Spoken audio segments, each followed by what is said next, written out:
सत्तेची सारी ठिकाणं सत्तास्थानं ही भारतीय जनता पार्टी आणि युतीच्या ताब्यात लोक देण्यासाठी तयार आहेत. की परिस्थिती बदलली असं वाटतंय लातूर जिल्ह्यात. लातूर महानगरपालिकेत युती झाली नाही, त्याचा फटका बसला. कधीच भारतीय जनता पार्टीला तिथं म्हणजे मनावं तेवढं मतदान मिळालं नाही. तिथलं नेतृत्व आणि तिथले सर्व कार्यकर्ते सक्षम आहेत. अनेक कार्यकर्ते नाराज आहेत, वर्षानुवर्ष काम पार्टीत करतो मात्र काहीही मिळत नाही अशी देखील ओरड या कार्यकर्त्यांची. फक्त लातूर शहर फक्त काँग्रेस पक्षाकडे गेलेला आहे आणि म्हणून त्यांचा प्रभाव कदाचित त्या ठिकाणी थोडाफार असल्यामुळं काँग्रेस पक्षाकडे आता कुठलं म्हणजे नेतृत्व करण्यासारखं किंवा विश्वास लोकांनी ठेवण्यासारखं आता काही राहिलं नाही. 10 पैकी 10च्या 10 भाजपच्या आणि युतीच्या ताब्यात येतील. 10 पैकी 7 पंचायत समित्या होत्या, आता सुद्धा त्याच्यात बदल होणार आणि 10च्या 10 येणार आहेत.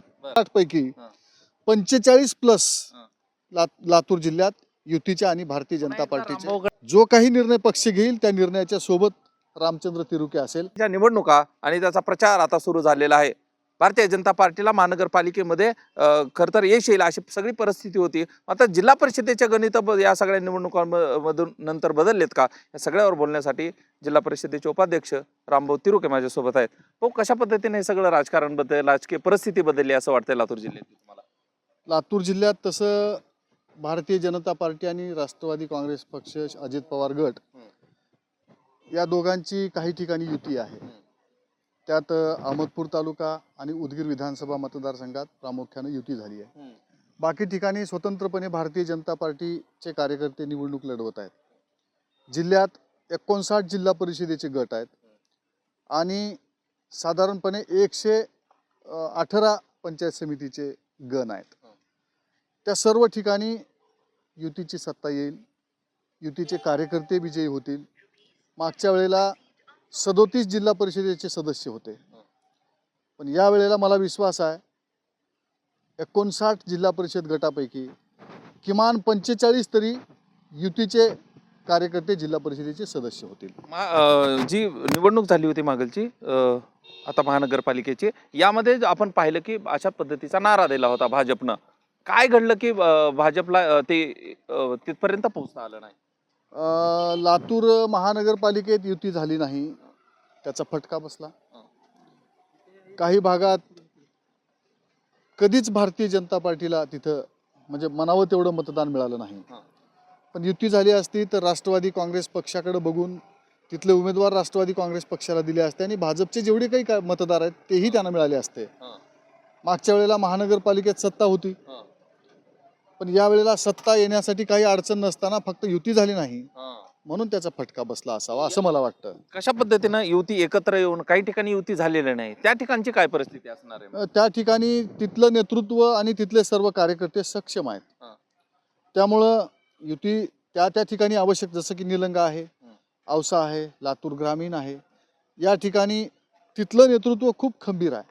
पण औशामध्ये असं पाहायला मिळालं की थेट राष्ट्रवादी काँग्रेस अजित पवार गट हा शिवसेनेसंग हातमिळवणी केल्याचं देखील पाहायला मिळालं.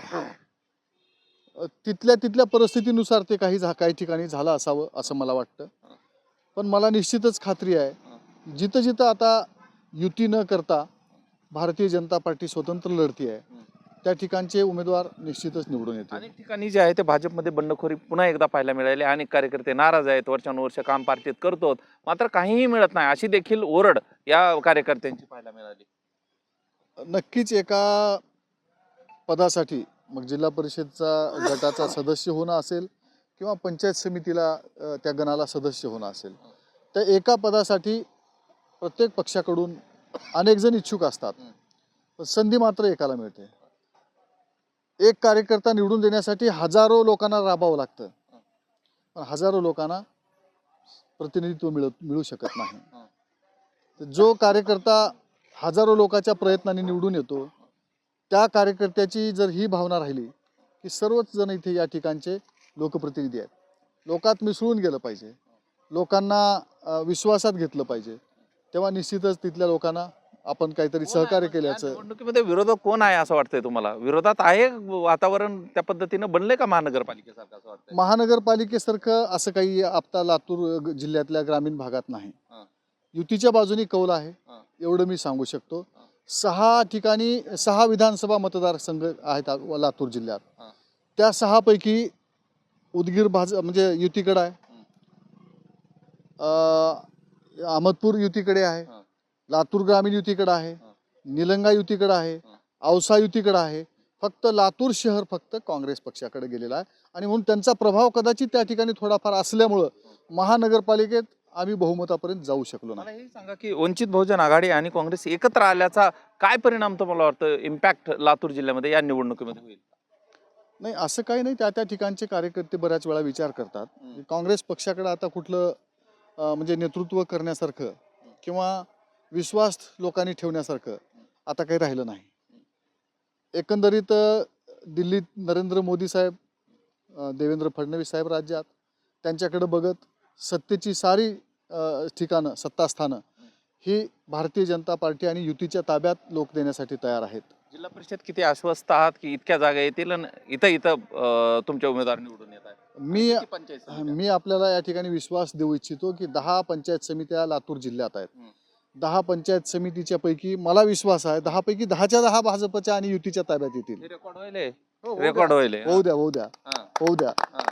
रेकॉर्ड होऊ द्या. विश्वासाने सांगतो की मागच्या वेळेला सुद्धा 10 पैकी 7 पंचायत समित्या होत्या. हा. आता सुद्धा त्याच्यात बदल होणार आहे आणि 10च्या 10 येणार आहेत. बरं. आणि जिल्हा जिल्हा परिषद परिषदेत- किती seat? जिल्हा परिषदेत मी आपल्याला या ठिकाणी सांगू इच्छितो, आपल्याला विश्वास देऊ इच्छितो 59 पैकी हा. 45 प्लस हा. लातूर जिल्ह्यात युतीच्या आणि भारतीय जनता पार्टीचे. रामभाऊकडे एक महत्वाची जबाबदारी जिल्हा परिषद मिळेल. नाही, ती कुठल्या कार्यकर्त्याला कोण निवडून आलेल्या कार्यकर्त्याला ज्याची योग्यता आहे त्याला बघून पक्ष संधी देत असतो. हा. आम्ही पदासाठी काम करत नाही. पक्षाने आदेश दिला म्हणून इथं निवडणुकीला उभा आहे. हा. त्या आदेशाचं पालन करून निवडणूक जिंकल्यानंतर पक्ष नेतृत्व त्या बाबतीत खूप चाणाक्षपणाने निर्णय घेत असतो. जो काही निर्णय पक्ष घेईल त्या निर्णयाच्या सोबत रामचंद्र तिरुके असेल असंही आपल्याला या निमित्ताने सांगू इच्छितो. रामभाऊ तिरुके खरं तर जिल्हा परिषदेमध्ये यांनी काम केलेलं आहे, त्याचा दांडगा अनुभव त्यांच्या पाठीशी आहे. मात्र या निवडणुकीत महानगरपालिकेच्या निवडणुकीनंतर काही फॅक्टर ग्रामीण भागापर्यंत पोहोचलेत का, त्याचा परिणाम काय होतो आणि ज्या पद्धतीनं तिरुकेंचा दावा आहे की 45+ पर्यंत आम्ही जाऊ, तो दावा कशा पद्धतीनं खरा होतो आणि 10 पैकी 10 पंचायत समिती ताब्यात भाजपच्या येतात का, हे पाहणं महत्त्वाचं असणार आहे. त्यामुळे गुलाल कुणाला हेही काही दिवसात चित्र स्पष्ट होईल. हा व्हिडिओ तुम्हाला आवडला असेल तर सर्वांना शेअर करा. चॅनलवर नवीन असाल तर चॅनल सबस्क्राईब करा. धन्यवाद.